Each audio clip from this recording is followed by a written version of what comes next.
मामले में सामने आया है सीसीटीवी फुटेज।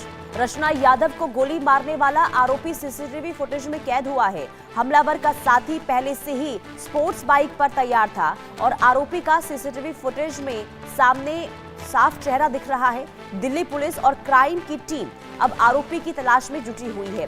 ये सीसीटीवी फुटेज आपको दिखा रहे हैं जिसमें जो बदमाश हैं, जो हत्यारे हैं, वो साफ तौर पर दिखाई दे रहे हैं। अब इसी सीसीटीवी फुटेज के आधार पर पुलिस इन बदमाशों तक पहुंचने की पूरी कोशिश इस वक्त कर रही है। यानी कि कह सकते हैं कि पुलिस को बहुत बड़ी मदद इस सीसीटीवी फुटेज के आधार पर मिलने वाली है, क्योंकि आरोपी का चेहरा इसमें सीधे तौर पर दिखाई दे रहा है। रचना यादव की हत्या शनिवार को दिन दहाड़े खुलेआम सरेआम कर दी जाती है और इस पूरे मामले को लेकर लगातार इन आरोपियों तक पहुंचने की पुलिस पूरी कोशिश कर रही है। क्राइम ब्रांच की टीम भी लगी हुई है, लेकिन अब तक पहुंच नहीं पाई है पुलिस इन हत्या आरोपी के पास। और ऐसे में जब सीसीटीवी फुटेज साफ जिसमें चेहरा दिखाई दे रहा है इन आरोपियों का, अब पुलिस इन तक कब तक पहुंच पाती है, कब तक इन्हें दबोचा जाता है, ये देखने वाली बात होगी। हालांकि अब तक इस पूरे मामले में जो साफ समझ आ रहा है ये कि रचना यादव जो अपनी पति के इंसाफ की लड़ाई कोर्ट में लड़ रही थी, यानी कि 2 साल पहले उनके पति की हत्या कर दी जाती है और पुलिस का ये कहना है कि उनकी पति की हत्या से ही कनेक्शन ये पूरा निकलकर सामने आया है।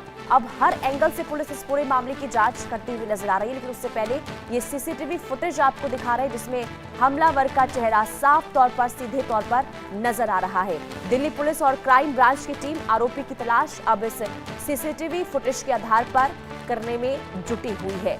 बहुत बड़ा ये जो कांड हुआ, जो हत्या की गई सरेआम रचना यादव की, सनसनी इससे फैली हुई है शालीमार बाग में। और उससे पहले जब ये तस्वीर सामने आई है आरोपियों की, अब इसी के आधार पर पुलिस इन आरोपियों तक पहुंचने की पूरी कोशिश करती हुई नजर आ रही है। ये सीसीटीवी फुटेज हम आपको दिखा रहे हैं जिसमें स्पोर्ट्स बाइक आप देख रहे होंगे। पहले से ही हमलावर का जो साथी था वो स्पोर्ट्स बाइक पर तैयार था, यानी कि जब रचना यादव की हत्या कर दी जाती है इसके बाद आरोपी इसी स्पोर्ट्स बाइक पर सवार होकर फरार हो जाता है। अब इसी सीसीटीवी फुटेज के आधार पर पुलिस पूरे मामले की तहकीकात करती हुई नजर आ रही है। आखिर कब तक इन्हें गिरफ्तार किया जाता है और रचना यादव की हत्या के पीछे की असल वजह क्या है?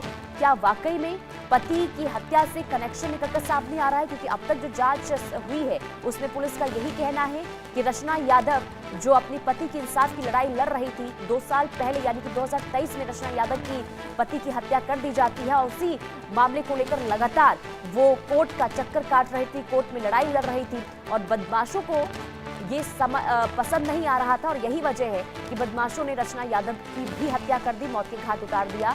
और अब इस पूरे मामले को लेकर जांच करती हुई पुलिस की टीम नजर आ रही है। क्राइम ब्रांच की टीम भी इस पूरे मामले को लेकर तहकीकात करती हुई नजर आ रही है। लेकिन देखना ये होगा कि अब ये जो आरोपी है कब तक पुलिस की गिरफ्त में आ पाते हैं। तो रचना यादव हत्या मामले में एक्शन तेज होता हुआ इस वक्त नजर आ रहा है। रचना यादव हत्या मामले में ये नया सीसीटीवी फुटेज और ये सीसीटीवी फुटेज एक अहम कड़ी पुलिस के लिए साबित हो सकती है। अब इसी आधार पर पुलिस इस पूरे मामले की तहकीकात भी करेगी और इन हमलावरों तक पहुंचने की हर संभव कोशिश की जाएगी। तो आखिर कब तक इन्हें गिरफ्त में लिया जाता है, कब तक इन्हें गिरफ्तार किया जाता है, ये देखना होगा। लेकिन आपको बता दें कि पुलिस इस पूरे मामले को लेकर तहकीकात तेजी के साथ करती हुई नजर आ रही है।